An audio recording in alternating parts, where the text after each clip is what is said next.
하나님 말씀은 마태복음 26장 36절부터 46절까지입니다. 마태복음 26장 36절부터 46절까지 한 절씩 교독하겠습니다. 이에 예수께서 제자들과 함께 겟셋마네라 하는 곳에 이르러 제자들에게 이르시되 내가 저기 가서 기도할 동안에 너희는 여기 앉아 있으라 하시고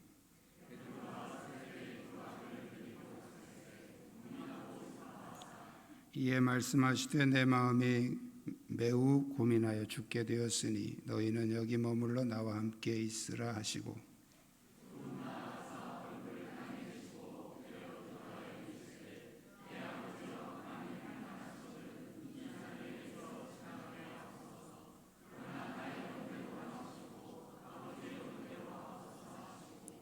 제자들에게 오사 그 자는 것을 보시고 베드로에게 말씀하시되 너희가 나와 함께 한 시간도 이렇게 깨어 있을 수 없더냐.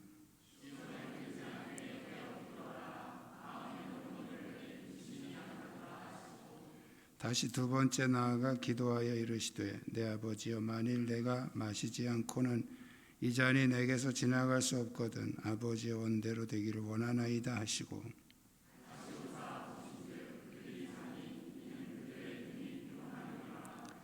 또 그들을 두시고 나아가 세 번째 같은 말씀으로 기도하신 후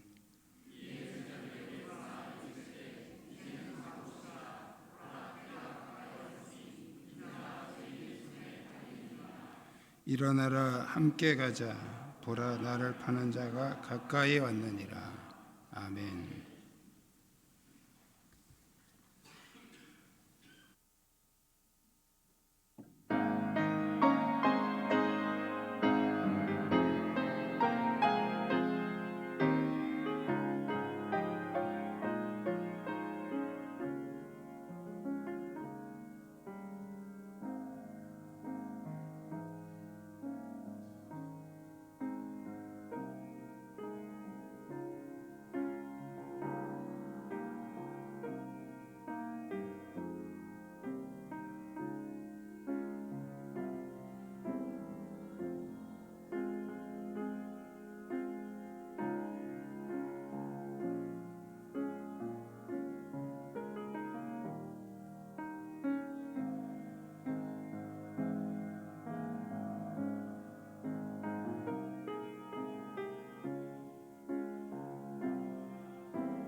아멘. 감사합니다. 주위에 있는 분들과 서로 인사 나누시기 바랍니다.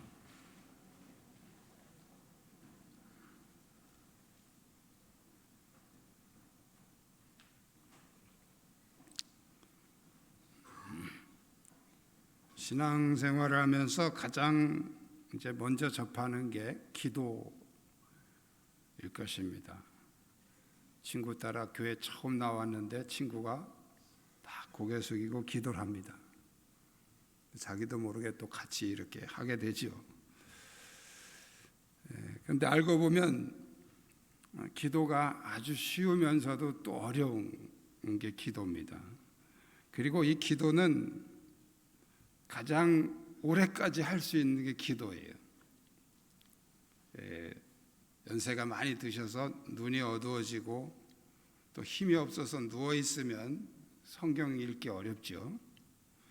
그런데 기도는 할 수 있습니다.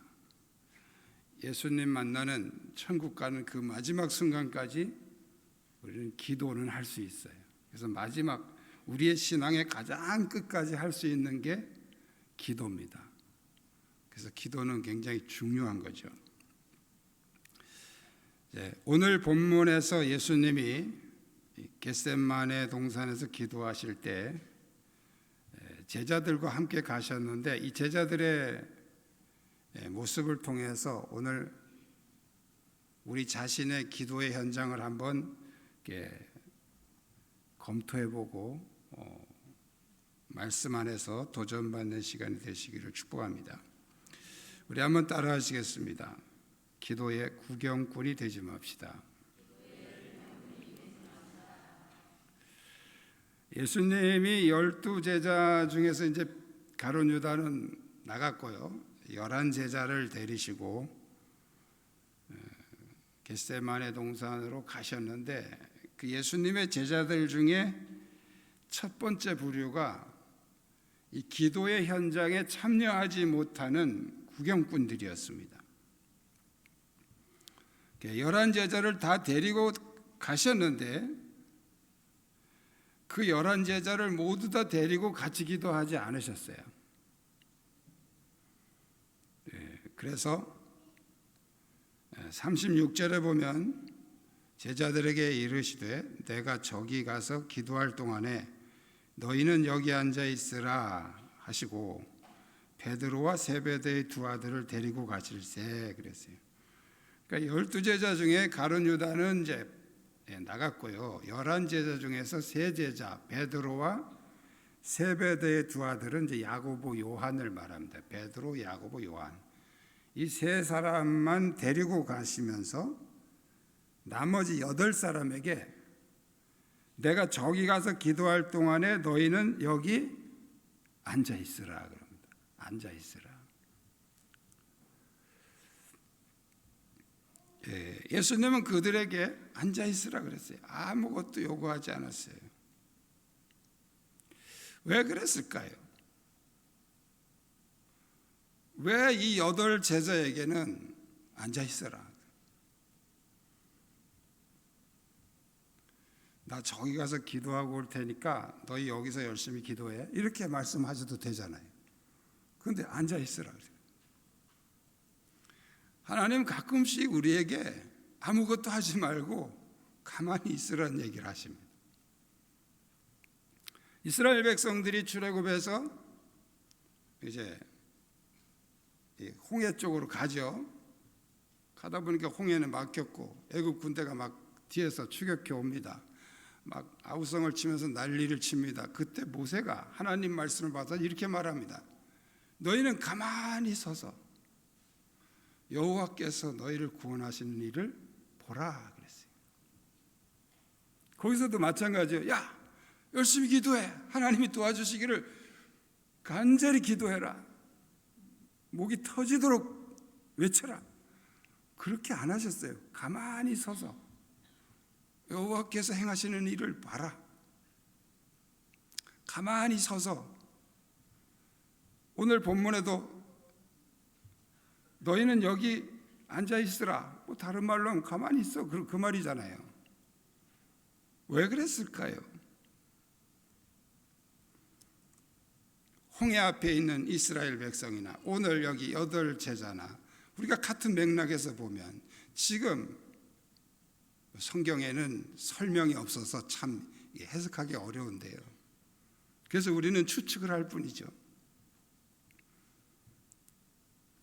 이들은 지금 예수님께서 깊은 기도를 하러 가시는데 가서 같이 예수님과 함께 기도를 할 만한 영적 수준이 안 되는 거예요.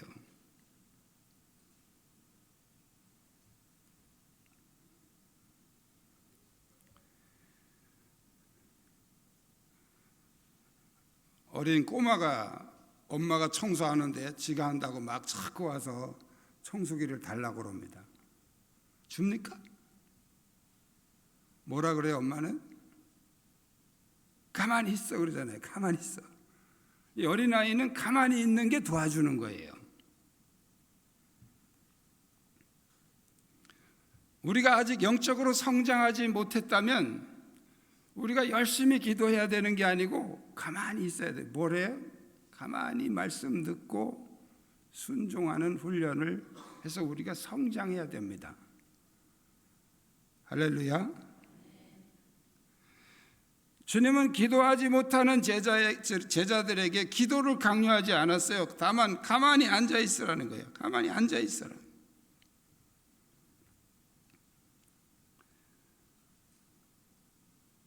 가끔씩 어떤 분은 저한테 그럽니다. 목사님, 저는 기도가 안 돼요. 기도가 안 돼요. 그럼 대체적으로 목사님들은 더 열심히 기도하세요. 그래요.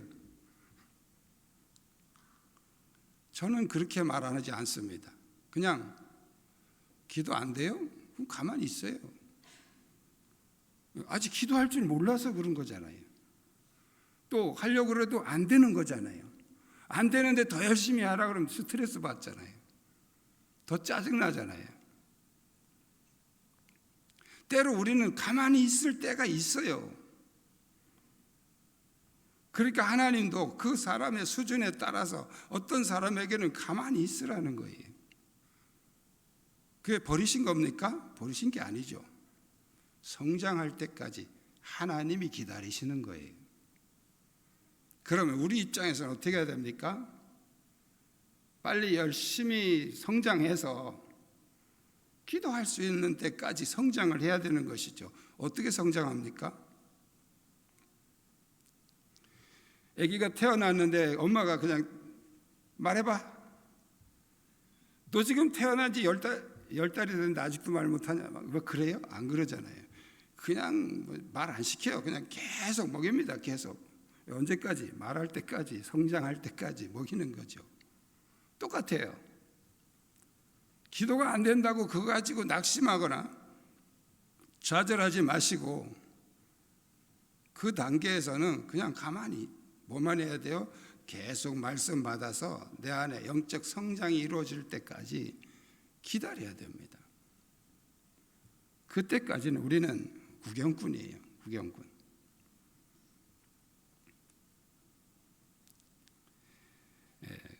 여러분 중에 아직도 기도의 구경꾼이 있다면 먼저 말씀을 통한 영적 성장에 힘쓰시기를 바랍니다. 그래서 그 기도의 구경꾼 단계를 빨리 통과해야 돼요. 벗어나셔야 돼요.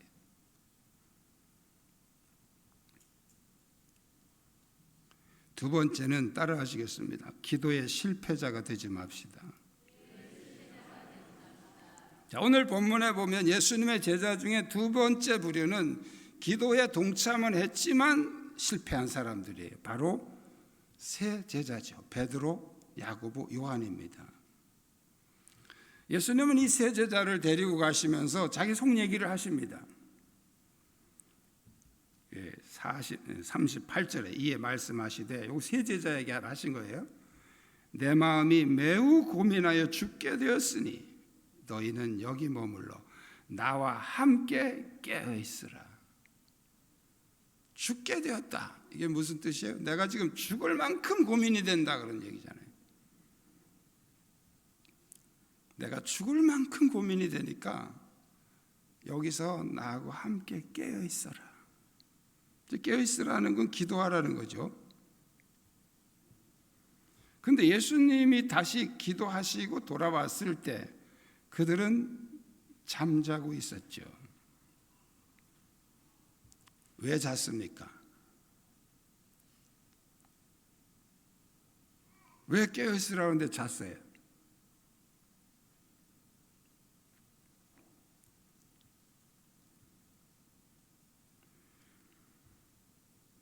(43절에) 보면요, 그들이 잔 이유를 이렇게 설명하고 있습니다. 이는 그들의 눈이 피곤함일러라. 눈이 피곤해서 잤다. 이유를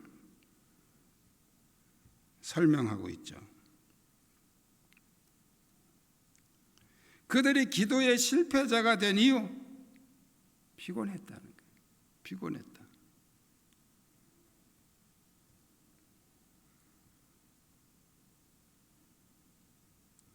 그러나 또 한 가지 다른 이유가 있습니다. 그들은 예수님의 십자가의 그 죽을 만큼의 그 고민되는 그 고민이 뭔지 그들은 몰랐어요.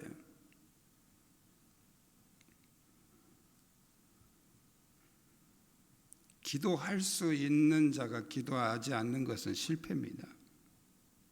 기도의 실패입니다.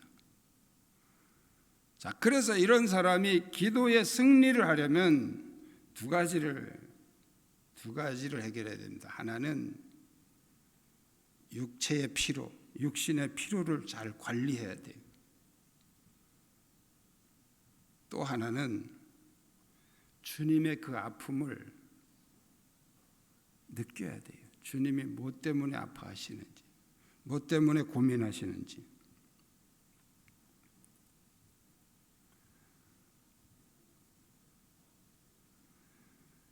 밤새도록 텔레비전 보고 영화 보고 뭐 컴퓨터 하고 뭐 핸드폰 하고 그렇게 하고서 기도의 승리를 기대하지 마십시오. 영적 싸움은 육신을 이겨야 됩니다. 오늘 본문 41절에도 이렇게 말씀하죠. 마음에는 원이로되 육신이 약하다. 육신이 약하다. 육신을 못 이긴다는 거예요. 영적 전쟁에 승리하려면 육체를 이겨야 됩니다. 육신을 이겨야 돼요. 할렐루야. 그 육신 관리 잘 하셔야 돼요.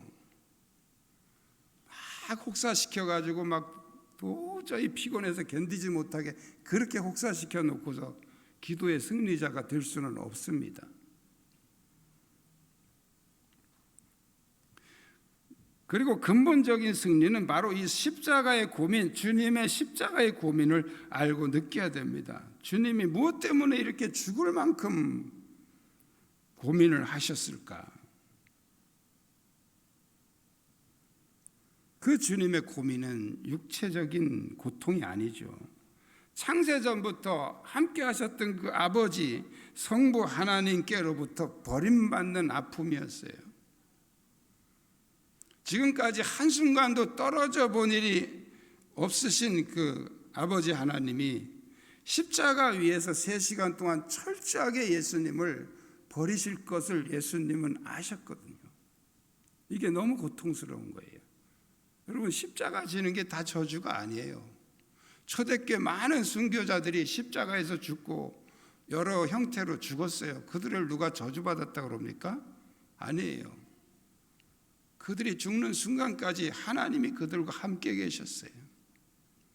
스데반은 돌에 맞아 죽으면서도 하나님이 함께 계시고 주님이 보좌 위에서 벌떡 일어나시는 것을 봤어요. 그래서 스데반은 저주받은 게 아니에요. 유독 예수님의 십자가만큼은 저주받은 십자가예요. 왜? 하나님이 철저하게 버리셨다는 거예요.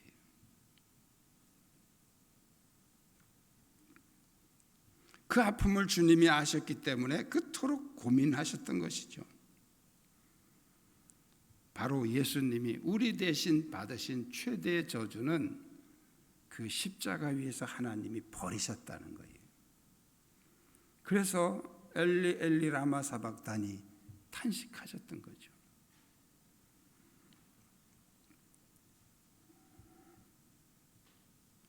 우리가 주님께로부터 외면당하는 아픔을 안다면 기도에 실패하지 않을 것입니다. 제자들은 그 아픔을 몰랐기 때문에 기도에 실패한 것이죠. 기도의 실패자가 되지 마시기를 축복합니다. 세 번째, 따라하시겠습니다. 기도의 낙오자가 되지 맙시다.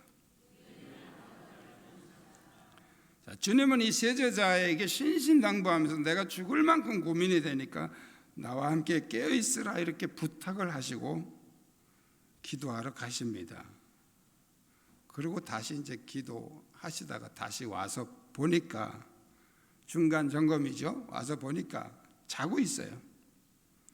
제자들에게 오사 그 자는 것을 보시고 베드로에게 말씀하시되 너희가 나와 함께 1시간도 이렇게 깨어 있을 수 없더냐? 시험에 들지 않게 깨어 기도하라. 마음에 논의로도 육신이 약하도다 하시고, 그리고 다시 가서 기도하시다가 또 다시 왔어요. 그런데 이번에는 깨우지 않았어요. 다시 오사 보신즉 그들이 자니 이는 그들의 눈이 피곤함일러라. 또 그들을 두시고 나아가 세 번째 같은 말씀으로 기도하시고, 그러니까 처음에는 와서 깨우면서 시험에 들지 않게 기도해 이렇게 말씀하시고 왔어요. 그런데 다시 와서 보니까 또 자. 분명히 얘기했는데 또 자요. 그러니까 예수님이 아예 그냥 말도 안 하시고 깨우지도 않고 그냥 또 자기 혼자 또 가요. 기도하시러 가셔요. 왜 그랬을까요? 왜 두 번째 오셨을 땐 예수님이 깨우지도 않고 뭐 기도하라고 하지도 않고 그냥 다시 슬그머니 가셨을까요? 왜 그랬는지 그 다음에 45절에 나옵니다. 이에 제자들에게 오사 이르시되 이제는 자고 쉬라. 보라 때가 왔으니 인자가 죄인의 손에 팔리느니라. 이제는 자고 쉬라. 이게 무슨 말씀이에요? 졸리시는 분들, 이제는 자고 쉬라. 무슨 말씀이에요? 이게 제자들 안심시키는 말씀이에요? 예수님이 포기했다는 거예요.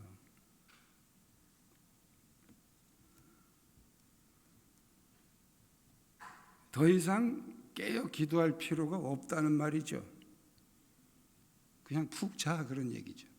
그렇게 졸리냐? 푹 자라 그런 얘기죠.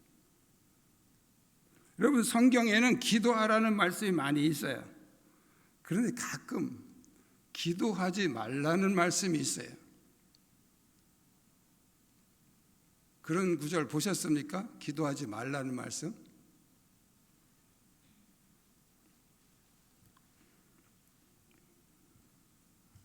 예레미야 7장 16절을 제가 읽어드릴게요. 그런즉 너는 이 백성을 위하여 기도하지 말라. 그들을 위하여 부르짖어 구하지 말라. 내게 간구하지 말라. 내가 내게서 듣지 아니하리라. 이게 무슨 말씀이에요? 하나님이 포기하셨다는 거예요. 이제 이스라엘 내가 포기했어. 기도하지 마. 어차피 너 기도해도 나 안 들을 거야. 그런 말씀이죠. 예레미야 11장 14절에도 똑같은 거의 비슷한 말씀이 또 나옵니다. 기도하지 마라. 앞에서는 예수님이 시험에 들지 않게 깨어 기도하라 그랬어요. 그런데 계속 자고 있는 제자들에게 마지막으로 오셔서는 푹 자. 이제는 자고 쉬라. 기도하지 말라. 말씀과 같은 말씀이죠. 왜요? 포기했다는 거예요. 하나님이 포기하시면 하나님이 포기하신 다음에 하는 그 기도는 의미가 없다는 거예요. 의미가 없어요.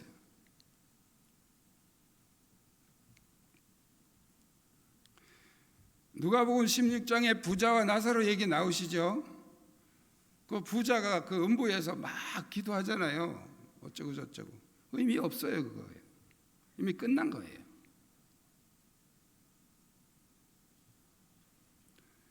제자들은 예수님도 포기하시는 기도의 낙오자가 된 것입니다. 주님이 기도하라고 권면하실 때 기도하지 못하면 기도의 낙오자가 되는 것입니다.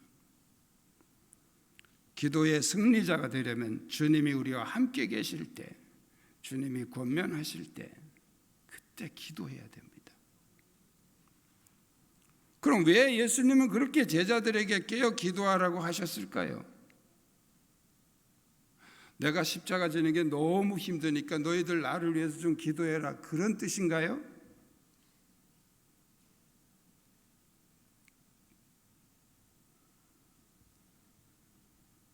그런 뜻은 아니죠.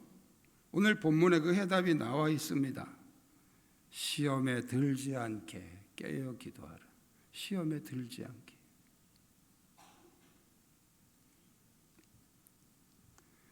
시험에, 더 정확하게 말하면 시험에 들기 전에예요. 시험에 들기 전에. 시험에 든다면 이미 늦은 거예요. 기도는 자신이 시험에 들지 않도록 방어벽을 쌓는 것과 같은 거예요. 이 방어벽, 이 성벽은 언제 쌓습니까? 전쟁이 터져서 막 화살이 날라오고 막 대포가 날라오는데 그때서 막 성벽 쌓으면 됩니까? 이미 늦은 거예요. 언제? 전쟁이 일어나기 전에 그때 성벽을 쌓아야 되는 거예요. 요즘에는 성벽의 의미가 없는 거지만 옛날 전쟁에 활 쏘고 창 던지고 하는 그 옛날 전쟁에서 지금 얘기하는 거예요. 그 성벽은 전쟁이 일어나기 전에 쌓는 거예요. 기도는 시험에 들기 전에 하는 것입니다. 미리 방어벽을 쌓는 거예요. 기도의 실패는 바로 신앙의 실패입니다. 왜 그렇습니까? 방어벽을 안 쌓아놓고 전쟁하는 것과 같은 거니까요. 기도의 낙오자가 되면 영적인 낙오자가 되는 것입니다. 40절에 나와 함께라는, 38절에서도 나와 함께, 예수님은 나와 함께라는 표현을 쓰고 있어요. 여기 머물러 나와 함께 깨어 있으라. 그리고 40절에서도 너희가 나와 함께 한 시간도 이렇게 깨어 있을 수 없더냐. 나와 함께. 기도의 승리는 바로 예수님과 함께 그 고통의 현장으로 나가는 것입니다. 예수님의 고민을 함께 나누는 것입니다. 그것이 기도의 승리입니다. 기도의 승리는 십자가를 피해가는 것이 아닙니다. 십자가를 치고 뚫고 나가는 것입니다. 그것이 바로 기도의 승리, 또 다른 말로 영적인 승리인 것이죠. 여러분 모두가 기도의 승리자가 되시기를 축복합니다. 기도하시겠습니다. 하나님은